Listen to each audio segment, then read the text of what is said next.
Hello, I'm Marcus Bronzy. Time for another episode of What's in the Box, and today we're going retro. Now this box says more than one legend was created in 1987. So let's see exactly who that legend is. It's old school TV.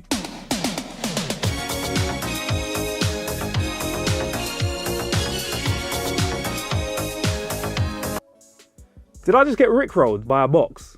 I believe I just got rickrolled by a box. On the inside, we also had this lovely little bit of a rickage there. Thank you very much, Rick. All right, fantastic. But more importantly, we got all of these goodies in here, man.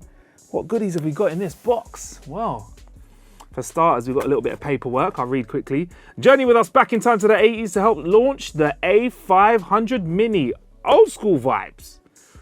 This 80s inspired time capsule, you'll find the classic Casio watch, a range of iconic sweets, and of course the A500 Mini. Do those sweet jams you're hearing seem familiar? Yes, enjoy the stellar sounds of Worms, Paintball, Dreamzall, and loads of amazing games. Right, well, we've heard about it, let's get in there. I mean, look, this is absolutely cool. This is, nothing screams 80s more than this here. Look at that, absolute classic Casio vibes in there. Come on, see that, yeah? Statement piece, that watch. In terms of the sweets, oh, it's got my name on it. Oh, the sweet's got my name on it. That's nice. Look at that, it says Marcus. Retro sweets. We've got all sorts in there. Got some Swizzles, got some Parma Violets, got some refreshers, got some lollipops. Keeping those, mate. Keeping those. Also, what we got in here? Ooh. Little USB stick. Okay. I'm curious. I mean, that's probably got some information about this on. That's a cool USB stick though, isn't it? Look, the USB stick, it looks like a floppy disk. Old schooler. But come on now. Let's take out this juicy one.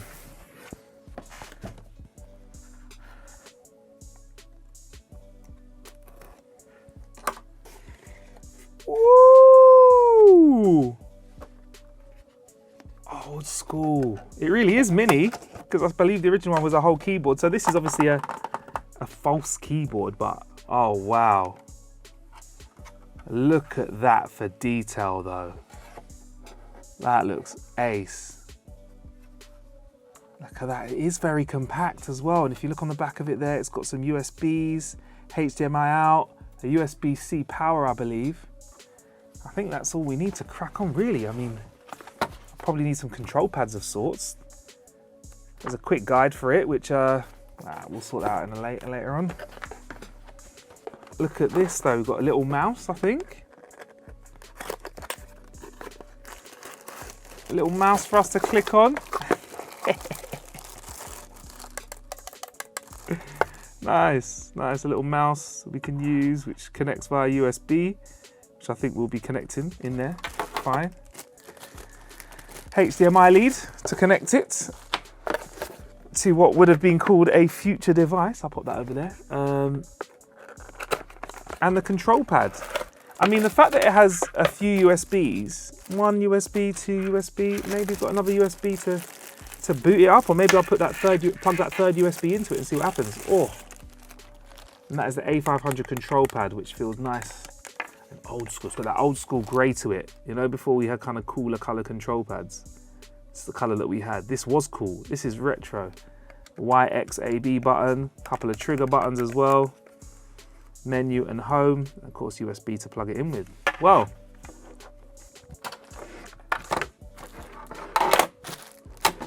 we've got it all out. Do you know what it is time for now? It's time to set these up and play some games. So here we are, set up. You should be able to see the A500 here set up. Here it is. We've got a camera that's grabbing a little shot of that. Here's the controller here and the mouse here. And what I'll do is I'll power it up. There's a little button on the back, which we'll select. Also, by the way, if you do have a WHD load package installed, which you can get, this is what the USB stick that we were talking about earlier would do. You pop it in there and you can load in loads of games. So I'll pop that there just for safekeeping, just so you can see what that is. And let's press that power button on the back and you can see what the whole experience is like. Bosh, got a little red light there. Just about see that. Let's get going. See what happens. Here we go. Ooh. A500 Mini. Yeah, there we go. And here you can see you can jump straight back in. Here, I've actually turned this on once and just got it going, turned it off again. So let's go through everything bit by bit. With our display options, you can choose to have a fixed size, a moderate zoom, and a screen fit. Let's go for screen fit first. You can also enable CRT effect, which gives you those classic scan lines. I'll turn it off for this, but you can turn it on. It's quite nice. You can also enable image smoothing as well, which I've turned on, just to take the edge off a little bit. On this bigger screen that I'm watching it. You've got system options where you can adjust mouse sensitivity, music volume, change the LED that I pointed out to earlier. I'll point to it again. Change its behavior from normal Amiga behavior to always on. I've put it on mimic Amiga behavior. Language, which we've got in English. Television settings, where you can actually choose a 50 Hz output or a 60 Hz output. And then if you were to select one of them, you can do a television test. So it won't show for a while, and then it will flick back in just a second. And I think I can go down to 60. Again, let's see if that works, because that's where it runs from for me. And I'll select that. There we go. Use screen edges. There you go. Use this option if your television can display a full 27p image without cropping. So I've turned that off. A bit of system information, the legal notices, your factory resets, expert mode as well if you want expert game settings, which I've turned on, and shut down the device. Here you have all of your games, and you've got a little menu at the bottom which shows you if you use the control pad, you can press up, which gives you information on the game controls. You've got you can sort everything as well, so you can sort them by author. You can sort them by, oh, 1 second. See, that's the USB stick showing up. Okay, there you go. So if you haven't got the WHD load package installed, find full instructions and a package of how to add. There you go. It's got a nice QR code to get you downloaded. Perfect. So yeah, by genre. Oh great, you got games like Cadaver. By year or by publisher, or by favorite, which you can mark one as a favorite. So I, for example, mark Pinball as my favorite, and it'll be up there. So there you go. Let's go through. Oh, another one I like as well. All right, so let's fire off something simple like some arcade pool, because that uses a mouse. Let's fire that up. And what you can do, you can actually save your games as well, which I'll show you super quick. You can come out and you can actually see there's a save game there. Let me go over that save, and there we go.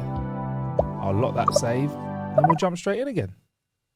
There we go. Let's have a new game. Let's start a new game. I'm playing Steve Healy. If I can remember this is all your power stuff here. You can select all your power. Yeah, that's it. And then you select where you want to hit the ball. So I want to give it a big bottom right. You see me clicking there? I want to give it a big old clickerage right there to give it some big spin. I want to give it 100% juice. And then I want to give it and then I think you select with the left mouse button here. Let's get right in the middle there. Come on. And then right click should give it that smash. Come on, son. Pot it a red. Come on. All right, come on. Oh. I just set myself up to lose there, didn't I? I wasn't very smart. Let's wrap this game up. Come on then, computer. You beat me or I beat you. Come on. Oh, they're on the black. They could have me up. And they have. Oh, they almost potted one as well. So there you go. That's a game, nice classic game. Maybe we'll go for a racing one before we play some worms. Let's have a go. Easy, number of players, 1. That's a loud game.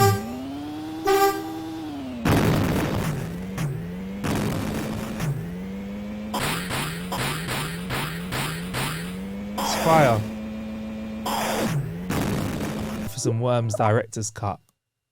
What a classic game. Friendly tournament, game start. Let's just do a friendly.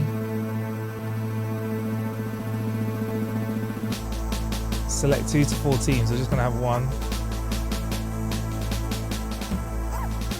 That's it. Start. 2 teams. There you go. Look, and it procedurally makes it up every single time. It makes a random map. That's what was ace to play. Okay, and you can click to adjust it. Desert. Oh, I like the last one actually. Scrapyard was quite good. That's quite good. Now it says press space to play. I don't know which button's going to count as space. Here we go. There we go. Oh, what an absolute classic. Okay. So, okay, so you have to use you can use the control pad. I think is more sensible. We've got the bazooka. Let's have a go at it. Oh, that's jump. You have 41 seconds. Let's. Oh, that fired at me. Stupid. Hit myself. Die. Ooh, got me good. Oh man, such a great set of games here. Such a great set of games. I mean, there you go. And that's just an example of a few of the games that you can play here. I mean, and you can port in your own ones as well. The fact that you've got the ability where you can, you know, like I showed you before, use a WHD load package means you can load in other backups as well and have a really good time. I mean, if you're into your classic gaming, then this is definitely something you should look at. Any questions about this, feel free to drop them in the comments. I've been Marcus Bronzy. This has been How to Kill an Hour. Thank you for checking this retro episode of What's in the Box. Thank you very much to the guys for sending this out to me. This isn't a paid review, so this is my honest opinions on it. It's a fun little device if you want to play some old school retro games. For me, it's got to be things like Worms and Pool. Let us know what games you like to play in the comments as well. Thank you. Peace.